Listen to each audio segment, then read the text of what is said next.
welcome back. I'm Mike Renner alongside Sam Monson. Today we're going to be breaking down some of the surprise division leaders across the NFL and deciding whether they're actually contenders in their division or, in fact, pretenders to win that division. We're going to start with the Miami Dolphins at 3-1, still the AFC East leaders despite losing big to the Patriots over the weekend. Sam, are they contenders to actually unseat the Patriots? No, and I think this past week showed exactly that. You roll in, you're 3-0, the Patriots are not good at the moment, and they still beat the hell out of the Dolphins. That has to be about as demoralizing a loss as you're going to see.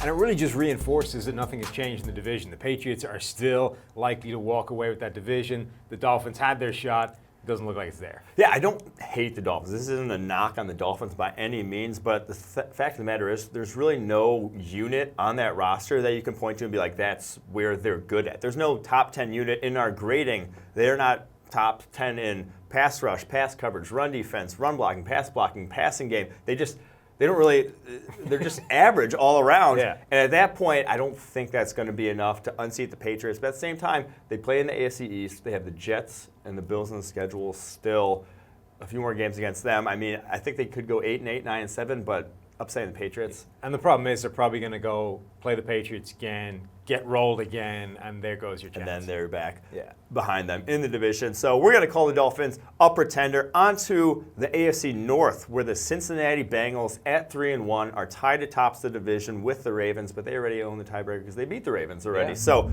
3-1 Bengals off a big win against the Falcons. Are they for real in the AFC North? I think they are, and the door's been opened for the Bengals because they beat the Ravens, because the Steelers have started relatively poorly. Ben Roethlisberger, in particular, has been playing badly to open the season.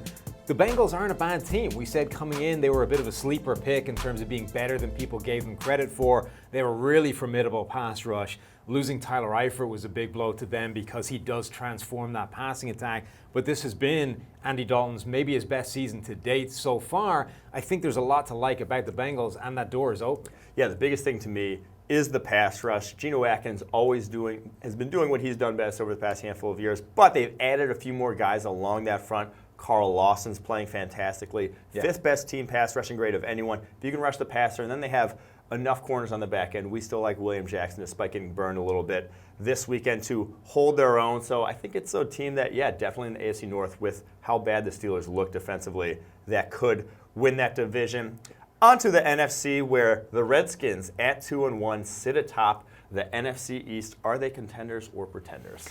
It's tough. I want to say they've got a shot because there is a lot to like about this team. Their defense looks in really good shape, both up front and on the back end. They've got some really impressive performances. They've manufactured a run game between Adrian Peterson coming back from the dead and schematically with RPOs, with Alex Smith, with those read option looks.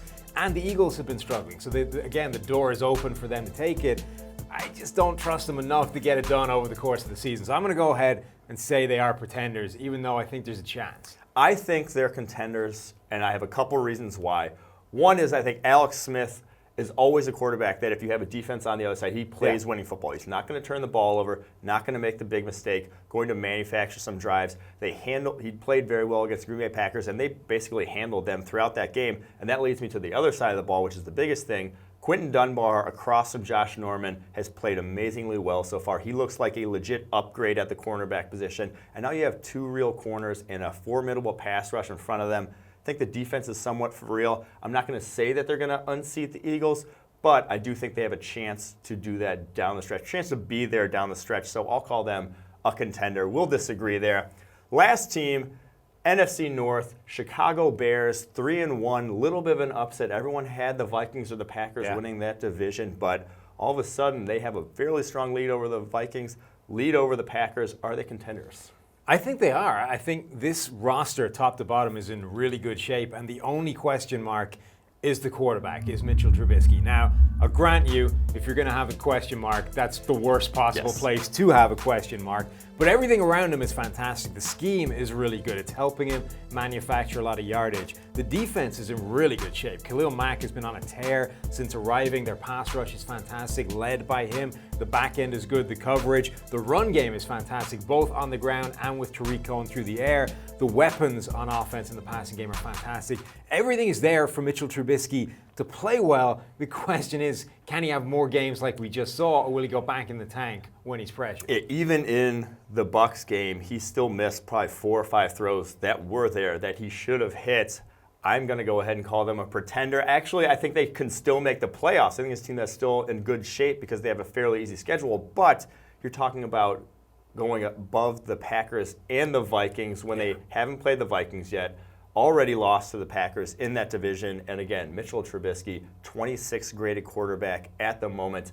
I get that he had a fantastic game against the Bucs, but a lot of quarterbacks have had fantastic games against the Bucs. That defense is in shambles. So that's the biggest thing for me. If you go back to the Cardinals and the Seahawks game, they looked like evenly matched teams with both of them. I'm not sure that that's a team that's going to unseat the Bucs basically didn't pressure him at all. I think it was 4 total snaps under pressure in that game, and he was 0 for 3 on those 4 pressured snaps. His pressure snaps are actually ridiculous this season. His splits, when he's not been pressured, when he's been kept clean in the pocket, he has a pass rating of 107, the same as Aaron Rodgers.